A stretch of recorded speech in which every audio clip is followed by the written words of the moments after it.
नमस्कार. रिपब्लिकन आवाज न्यूजमध्ये आपलं सर्वांचं स्वागत आहे. पुणे विद्यापीठ या ठिकाणावर मुंबईच्या दिशेने पार्टी सारथी आणि महाज्योतीच्या अनेक मागण्यासाठी PhDचे जे विद्यार्थी होते त्यांनी लाँग मार्च काढला होता.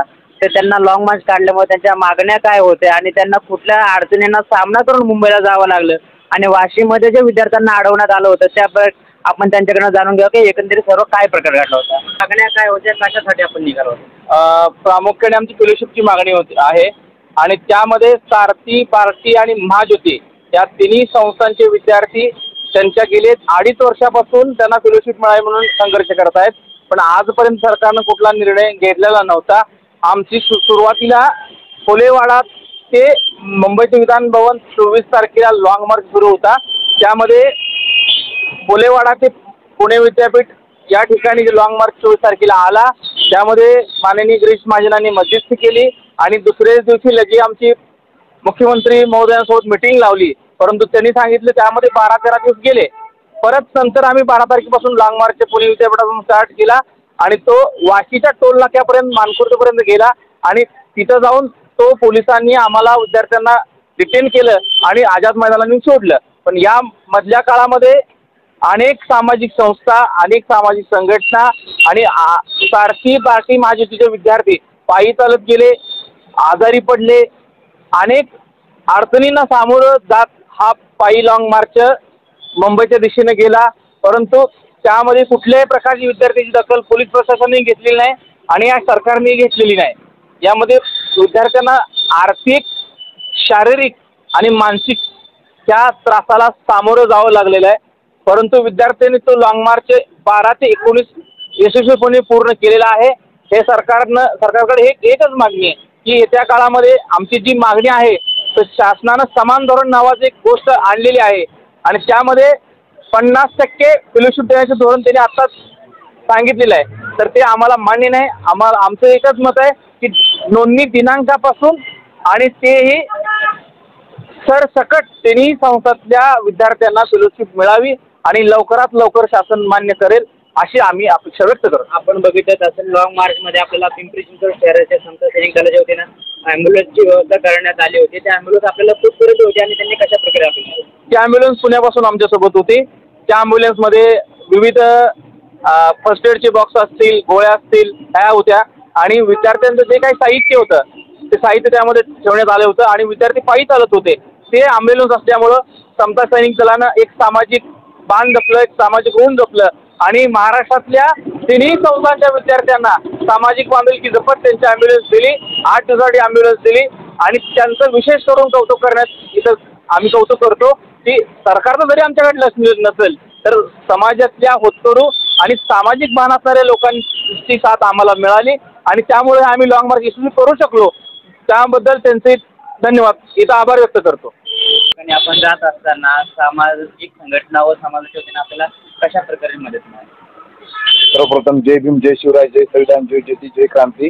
मी पार्टीचा संशोधक विद्यार्थी. मागच्या 12 जुलैपासून आम्ही सतत रस्त्याने चालत आहोत. उन्हाचा म्हणजे पाऊस सुद्धा खूप मोठ्या प्रमाणामध्ये होता तरी आम्ही डगमगलो नाही. खंडाळासारखा घाट आम्ही पायी चालून पूर्ण केला आणि अशा वेळेस सुद्धा समाजातून सर्व स्तरातून आम्हाला सहकार्य झालं. काही ठिकाणी बुद्धविहारामध्ये आमच्या राहण्याची, जेवणाची त्यांच्या पद्धतीनं सोय केली गेली आणि विविध सामाजिक संघटनेचे प्रतिनिधी असतील यांची सुद्धा आम्हाला वेळोवेळी भेटी झाल्या आणि त्यांनी सुद्धा सांगितलं की जर सरकारने या मागण्याची जर दखल घेतली नाही तर ते या विद्यार्थ्यांच्या मागणीचं जन आंदोलनामध्ये ते रूपांतर करतील अशा प्रकारचे त्यांना सांगतो आणि त्यासाठी त्यांना आम्हाला शब्द दिला आहे. आणि समता सैनिक दलांचे तर विशेष आभार की त्यांची जी गाडी आहे तर ती आमच्यासोबत कंटिन्यू होती आणि बरेच या आंदोलनामध्ये किंवा या लाँग मार्चमध्ये महिला संशोधकांचाही समावेश होता. तर त्यांनाही सुद्धा बऱ्याचशा अडचणी आल्या. आपण मुंबईपर्यंत पोहोचला, संबंधित विभागाशी व संबंधित मंत्र्यांसाठी काही चर्चा झाली का? आपल्या मागण्यावर कधीपर्यंत तोडगा निघाला असं काही चर्चा झाली? जेव्हा आम्ही वाशीपर्यंत गेलो, वाशीच्या पुढे मानखुर्द पोलीस स्टेशनच्या हातीमध्ये आम्हाला अडवल्या गेलं तरीही आमचे संशोधक विद्यार्थी आक्रमक त्यावेळेस पावित्र्य घेणार होते. रस्त्यावर बसत होतो आम्ही. तर रात्री बराच वेळ चर्चा झाली पण आम्हाला त्यांनी जाऊ दिलं नाही ते कायदे वगैरे सांगितल्यामुळे. पण ते मिटिंग लावतो म्हटले पण त्यांनी आमची काही केली नाही, आम्हाला डिटेन केलं होतं. पण आम्ही क्रिएट प्रेशर केलं त्यांच्यावर की आमचा मागणीचा विचार केला त्यांनी. त्यामुळं ताबडतोबच 50% त्यांनी कॅबिनेटमधला जो GR आहे, कॅबिनेटमधला जो बैठकीचा निर्णय आहे तो त्यांनी हे केलेला आहे. पण आम्हाला तो जो निर्णय आहे बैठकी कॅबिनेटचा तर तो आम्हाला कदापि मान्य नाही. आमची एकच मागणी असेल की सरसकट फेलोशिप आणि ती 100% फेलोशिप दिली गेली पाहिजे. कारण संशोधन आणि शिक्षण सारख्या क्षेत्रामध्ये जर अशा प्रकारे आडपाटा येत असेल तर भारत देश खरंच शिक्षण पातळीमध्ये पुढे जाईल का हे माझा त्यांना प्रश्न असेल.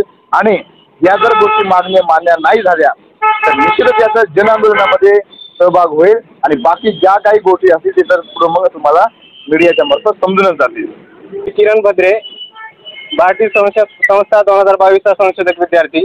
आम्ही आमच्या फेलोशिपसाठी भारती, महाज्योती आणि सारथी या तिन्ही संस्थेच्या वतीने फेलोशिपसाठी आम्ही 12 जुलै रोजी पुणे येथून मुंबई असा पायी लॉंग मार्च काढलेला होता. ज्यावेळेस आम्ही पुणे येथून लॉंग मार्चची सुरुवात केली, आम्ही लॉंग मार्च काढते वेळेस आमची म्हणजे ज्या ठिकाणी राहण्याची व्यवस्था आम्ही ते स्टॉप ठरवून असं आम्ही लॉंग मार्च काढलेला होता. असा लॉंग मार्च आमचा मुंबई येथे 18 जुलै रोजी वाशी येथे पोहोचला. त्यानंतर आम्हाला त्या ठिकाणी पोलिसांनी डिटेन करून आझाद मैदान पोलीस स्टेशन येथे आम्हाला नेण्यात आलं.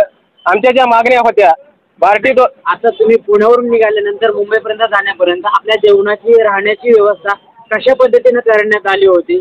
आमची राहण्याची आणि जेवणाची व्यवस्था म्हणजे ज्या ठिकाणी आम्ही स्टॉप ठरवलेला होता त्या ठिकाणी बौद्ध विहारामध्ये आमचे तेथील सामाजिक कार्यकर्त्यांनी आंबेडकरी चळवळीतील सर्व सहकार्याने आमच्या जेवणाची व राहण्याची मुंबईपर्यंत व्यवस्था केलेली आहे. याच्यामध्ये ज्या सरांनी दिलेले त्यांच्यासाठी आपण एका शब्दात काय सांगू?